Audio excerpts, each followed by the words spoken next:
So I'm going to do a quick review of section 2.9, mixture problems. So if you turn your book to page 83, you'll see a table, and it kind of shows you some different things that you can put in a chart. But basically, mixture problems are word problems with items of differing values that are combined to form a whole. Solving mixture problems requires you to put the given information and sort it into a table. So I'm going to do the problem that goes with table B. And if you were to read that, they tell you that there's peanuts. They're charging $3 per pound of peanuts. On the cashews, they're charging $7 per pound. And they want to mix the peanuts and cashew and come up with a mix. And they want to mix up 8 pounds of peanuts with 2 pounds of cashews, which basically would make 10 pounds of the mix. And their question to you is this: how much should they charge per pound of the mix? That's the question. So you're going to start that, and you're going to make a chart. In the first column, you're going to put the items. So in this case, we have peanuts, cashews, right? And then we'll have the mix. All right. The second column will be the quantity. How much of the mix are the peanuts that you're using?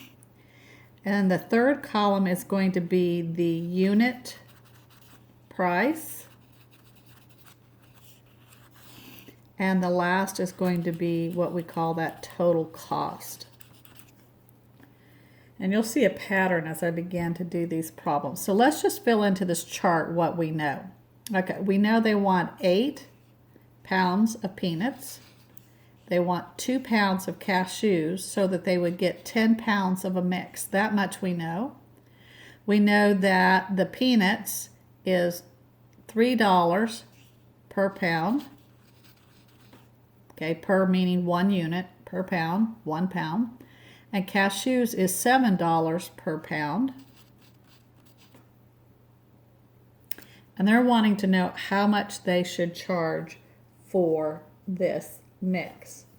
Well, if I was to buy 1 pound of peanuts, I would take, or 8 pounds, 8 pounds of peanuts times $3 would tell me the total cost for the peanuts, which, by the way, is 24, right? And then 2 pounds of cashews times 7, okay, gives me 14, so that's $14 for the 2 pounds.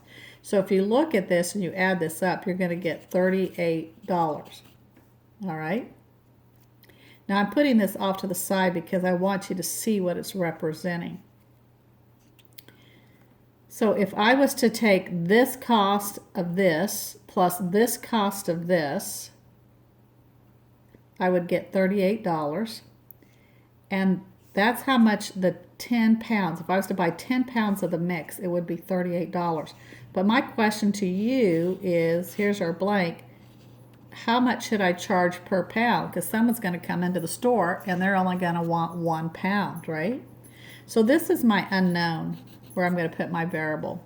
So I'm going to say 10 times x, because just like we did this was represented by 10x, right? So you see how 10x should be 38? So 10x equals 38. Divide both sides by 10, and you get x equals 3.8. But remember, we're talking about unit price. We're talking about money. So really what we have here, we have 10x. We're divided by 10. And we get 3.8. And we're talking about money. So this is $3.80. So that means we're going to charge $3.80 per pound of mix. All right, per pound of the mix. Now, a lot of times you will have variables here because depending, this isn't always where the blank be. You may have this information, but you don't have this information. So normally you don't know that this here is, let me see if I can get this erased.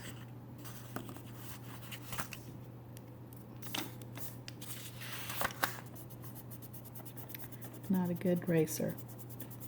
You don't know what this is, because there may be a variable in here. And just so that you can see a pattern, if I was to take this 8 times 3 and add it, because that's what we did here, we'd added it, the 2 times 7, and set that equal to 10x. Okay, so basically,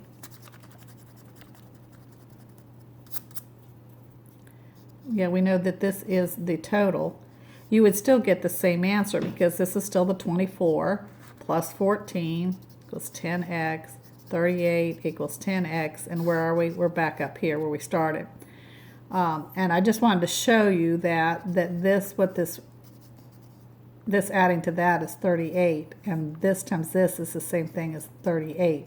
So I'm going to do some other problems where you have different variables in a different place in your chart. Let's look at 2.9a in your book. If you read along with me, it says Marcy Perch has 33 dimes and nickels with a total of $2.50. How many of each coin does she have? Well, think about that. She has 33 coins. The coins are dimes and nickels. The total value that she has is $2.50. Her question is, how many dimes does she have, right? And how many nickels, right? And forgive my writing, but I'm just trying to do this pretty fast. So we're going to set up a chart here. Again, remember that first column is the items. What do I have? I have dimes and I have nickels, and I'm just going to abbreviate that with D and N. Then I have quantity. Then I have unit price. And then I have total cost. Notice a pattern here. Well, what's the unit price of one dime? 10 cents, right? They didn't need to tell you that. They're assuming you know that.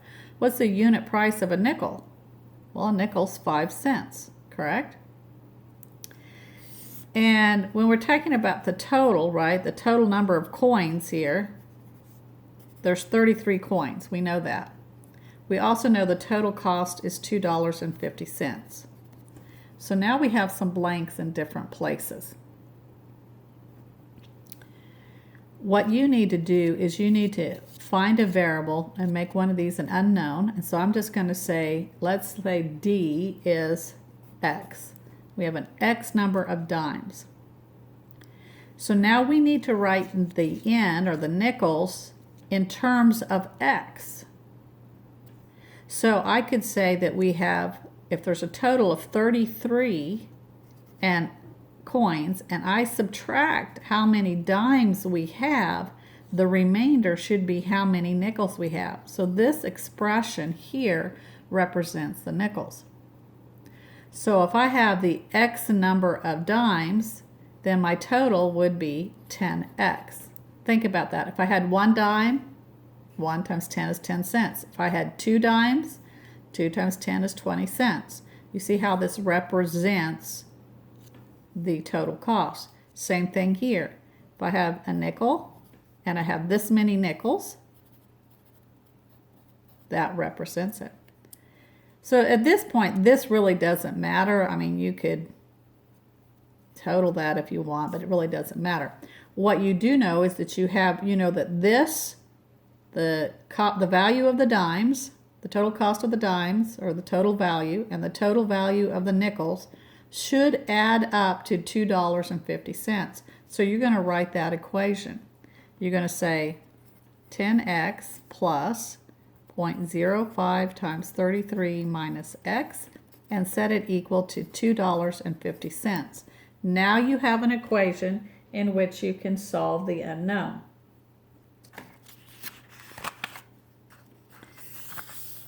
Now notice we're dealing with decimals. I can get rid of decimals here by multiplying by 100. Remember, 10's 20, 10, 20. I'm sorry, 10 hundreds, 10 hundreds, 10 hundreds. So that's why I'm multiplying by 100.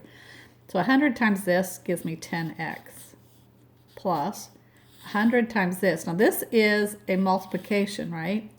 So you're taking 100 times each term. Remember, terms are separated by addition and subtraction. This is multiplication, so this whole thing is one term. When I take 100 times this, and I'm going to get 5, I just bring this straight down. And then 100 times 250 gives me 250, because I've just, remember, moving my decimal over 2 places. And now I'm going to go ahead and simplify, because I have to solve. The first thing is to simplify. And then 33 times 5 is 165. 5 times a negative x is a negative 5x. We're still simplifying. 10x minus 5x gives me 5x plus 165. I've now simplified the left and the right. Now I'm ready to start getting x by itself, isolating the x by moving things over. So they're adding 165, so we're going to subtract 165 from both sides, right? This gives me 0, so I get 5x plus 0 is 5x. 250 minus 165 is 85. They're multiplying by 5, so I'm going to do the opposite. I'm going to divide by 5. And I made my 1, so my 1x. And 5 goes into 85 17 times. Now, what did x represent? Do you remember? X was representing the dimes, right? So this means I have 17 dimes. Well, how many nickels do I have? Because the question wants to know, if the question just said how many dimes do you have, you're done. But the question wants to know how many dimes and how many nickels. So you always make sure and go back to see if you've answered the question. So remember that nickels was 33 minus x. So 33 minus x, if I substitute in this x, which we said was 17, 33 minus 17 equals, when you divide that out, you get 16. So you have 16 nickels. So 17 dimes and 16 nickels. Let's try 2.9b on page 85. You'd read along. It says tickets to the West Side Christian School Science Fair were $4 for the adult tickets. Okay, we're talking about tickets here. Tickets to the science fair. And $2 for students. They sold 850 tickets. They collected $2,620. Their question to you is, how many adult tickets were sold?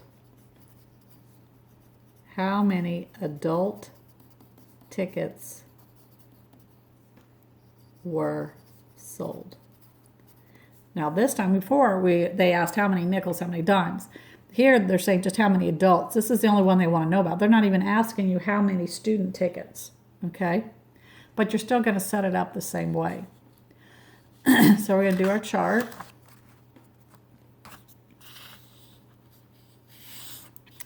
Our item, we have adult tickets and student tickets, right? Then we have the quantity. We have the unit price. And we have the total cost. All right. So how much? It's $4 per adult ticket. It's $2 per student ticket.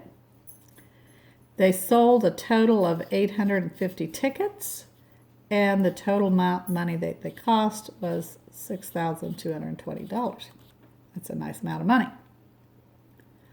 The question is, how many adult tickets are student tickets? So again, are you going to make the adult tickets be the variable X, or will you let the student? Well, since they're asking for the adult, I would make it X. If they said how many student tickets, then I would have made it X. Just kind of a little hint there. But I got to represent this quantity using the variable x. So if the total again is 850, if I subtract the number of adult tickets, that will tell me how many student tickets were sold.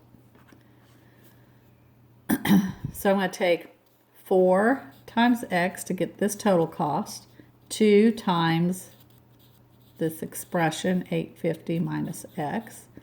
The total cost of the adult tickets and the student tickets should equal, in other words, the sum of this should equal $2,620. So you're going to take 4x and add it to the 2 times the 850 minus x. Set that equal to the $2,620. Now you have an equation, one unknown, you're ready to solve. When solving, the first thing you do is you simplify the left and the right. So I need to simplify here. I need to do what's inside the parentheses. I can't, but I can multiply or distribute this 2 out. So, excuse me. So when I distribute that 2 out, 2 times 850 is 1,700. 2 times the negative x is a negative 2x. Bring everything straight down. You can simplify again. I have like terms. 4x minus 2x is 2x. I'm going to subtract 1,700 from both sides. This gives me 0, so the 2x plus 0 is 2x. 2,620 minus 1,700 is 920. Divide both sides by 2 because they're multiplying, so we're going to do the opposite. This becomes 1. That's what we wanted, was 1x. 920 divided by 2 is 460. What did x represent? X represented the number of adult tickets. So I could say 460 adult tickets were sold. It's always good to write your answer in a complete sentence if you can. Now, we don't have to find out how many student tickets were sold, but if we wanted to, right, we would just put in 460 here and solve for solve, right? If we wanted to find out the student tickets, but they didn't ask us that. I'm going to do 2.9c on page 86. I definitely wanted to do this one. It is a little bit different. It says, Mr. Higgins invested part of $50,000 at 9% interest and the rest at 10% interest. Okay, so the total amount of money that he had really was $50,000. That's what he invested. That was the total that he invested. Part of that money, we don't know how much, but part of it was invested at 9% and the other was invested at 10% as far as the rate goes. Okay? Or the interest rate, so that you understand that that's what I'm talking about. When they say interest, they're talking about a rate. And it says the total annual, meaning 1 year, that's key, that means 1 year. The total annual income was $4,700. And they said, oh, sorry, annual interest income. So think about that. At the end of the year, they put 50,000 in. They still have 50,000, but after all the interest, because they invested it, they made $4,700 in 1 year because they invested that money. So this is what the bank or wherever it is that they invested paid them to use their money. When you're investing, you're basically loaning your money to some company to use it, and if they do well, then you do well, and they're paying you to use that money. So we're going to go ahead and set up our chart. Now this chart's going to be a little bit different. you have to know a formula, right? The formula is the interest equals the principal times the rate times the time. This is something, that formula you should know. So interest equals the principal times the rate times the time. All right, so this kind of here is the total. So when we chart here, we're going to put in our items, and our items difference really is the rate, okay? Is in this case is the different amount of money or the rate. Now they put it 9%, 10%. I wouldn't put that there. I would put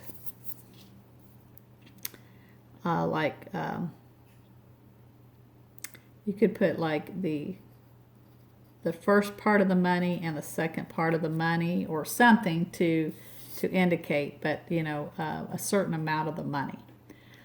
Now they in their book they put 9%, 10% interest, and so now you want to put, what did they invest? This is the principal. The principal invested. Remember P, right? Then the rate at which they're going to pay them. Then you're going to have the time. How much time did you leave it? And notice there's an extra one here. The total, remember we said, was the interest. Sorry, running out of room, earned. The interest earned. Another way you could do this is just write P times the rate times the time equals the interest. And I wouldn't have written any of this at all. I would have just said PRT equals it, right? All right, so we know the rates. One amount, the first amount was rated at 9% interest, and the other one was 10% interest.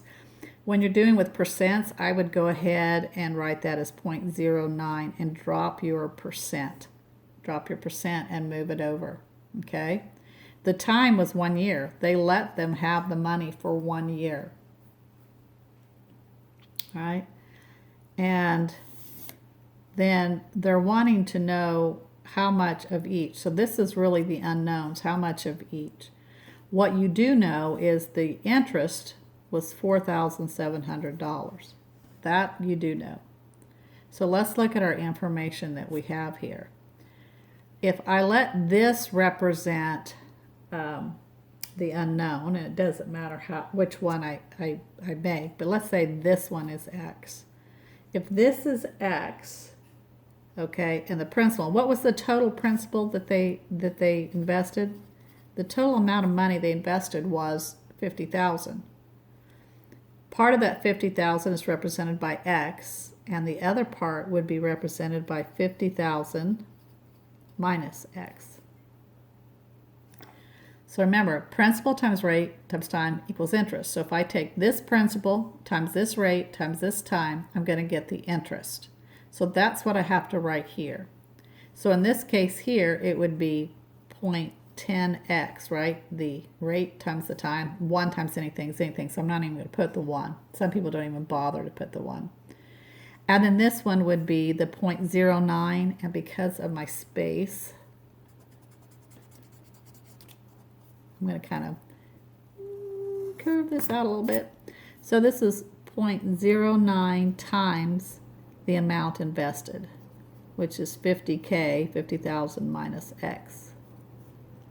I'm sorry, this space, it's hard to write when I have a little bit of space due to my camera only allowing me much.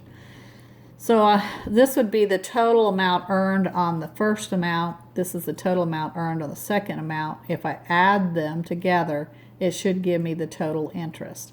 So again, I'm going to take 0.09 times the 50,000 minus X plus the 0.10X and set it equal to the total amount of interest that they gathered in that year. I now have an equation with one unknown. I can multiply this by 100 to get rid of my decimals. So this is going to give me 9. And this is going to give me 10. And this one means I need to add what? 2 zeros, right? Because I'm moving it over to the right 2 places. All right, I moved it over 2 places. Excuse me. Well, 9 times 5 is 45, right? So I'm going to get 45 plus this number of zeros minus 9 times x is 9x plus 10x again equals this. Make sure that you're got the same number of zeros and no more and no less. Okay, so 1, 2, 3, right? We have 1, 2, 3, 4. So 1, 2, 3, 4. 1, 2, 3, 4. All right, and this is 1, 2, 3, 4. 1, 2, 3, 4. Just make sure we haven't made a mistake. So 10x minus 9x gives me 1x. I can simplify and get that 1x. Bring everything else down.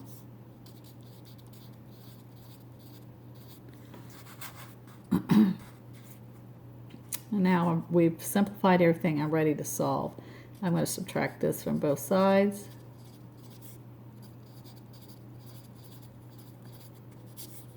This gives me 0 plus x, which is x. And then 470,000 minus 450,000. All right, when we subtract that, we're going to get, this is 2, right? This is, subtract, this is 2. So we're going to get 2, 1, 2, 3, 4. Okay, so we got 20,000. So x is 20,000. What did x represent? Well, x represented the second amount, the second part of the 50,000. So that means that you have to write your final answer. Always have to write your final answer. Go back and look at your. So they invested 20,000 at 10% interest, right? They invested, well, we had 50,000. 50 minus 20,000 gives me a remainder of 30,000. They invested 30,000 at what? 9% interest. So I've now answered the question at how did they split that 50,000 that they invested. All right, I hope that helps. Have fun.